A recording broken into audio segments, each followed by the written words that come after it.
தன்னுடைய ஜீவனை வெறுத்து, தன்னைத்தான் வெறுத்து, தன்னுடைய சுய நலங்களை வெறுத்து, தன்னுடைய சுக இன்பங்களை எல்லாவற்றையும் வெறுத்து என்னை பின்பற்ற கடவன் என்று சொல்லி முதலாவது தீர்மானம் பண்ணிக்கொள்ளப்பா என்று சொல்கிறார். Hallelujah. First of all you have to decide.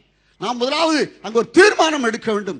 எந்த நிலைமையிலும் ஆண்டவரை நான் அவர் பின்பற்றுவேன் என்று சொல்லி, நான் அல்ல கிறிஸ்துவ என்று பவுல் சொன்னது போல என்றைக்கு அந்த முடிவுக்கு நாம் வருகிறோமோ அப்பொழுதுதான் உண்மையா ஆண்டவர அழைப்பை நாம் ஏற்றுக்கொண்டிருக்கிறோம் என்பதிலே சந்தேகமே இல்லை. ஹல்லேலூயா, ஹல்லேலூயா, ஹல்லேலூயா. ஆண்டவருடைய அழைப்பு பெறுவதற்கு முதலாவது அவர் self has to be killed. நான் சொல்லுவேன் டைடுன்னு சொல்ல மாட்டேன், இட் ஷுட் பி கில்ட். நம்ம அதை கொல்லுதான் முடியும், நம்ம அதான் சாகாது. we have to make it die. அதை சாகும்படியாய் நம்ம ஒப்புக் கொடுக்க வேண்டும். அப்பொழுதுதான் கர்த்தர் நம்மிலே அவர் மகிமைப்படுவார். அவர் நம்ம அழைத்து அவருடைய உன்னதமான அவருடைய ஊழியத்திலே, அவருடைய நோக்கத்திலே, அவருடைய சித்தத்திலே ஆண்டவர் பயன்படுத்த நம்ம அறிந்து கொள்ள வேண்டும்.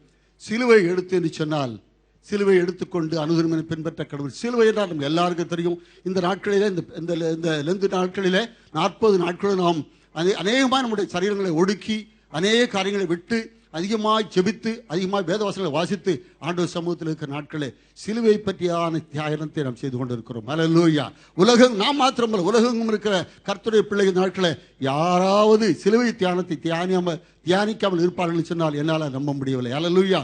சிலுவை, சிலுவை, அந்த சிலுவையின் தியானம் அது நமக்கு ஆத்துமாவை அது பலப்படுத்துகிறது. அந்த ஆத்துமாவை அது இன்னும் அது ஆண்டவருக்குள்ளாய் நடத்துகிறது என்பதை நாம் அறிந்து கொள்ள வேண்டும். ஹல்லேலூயா, ஹல்லேலூயா.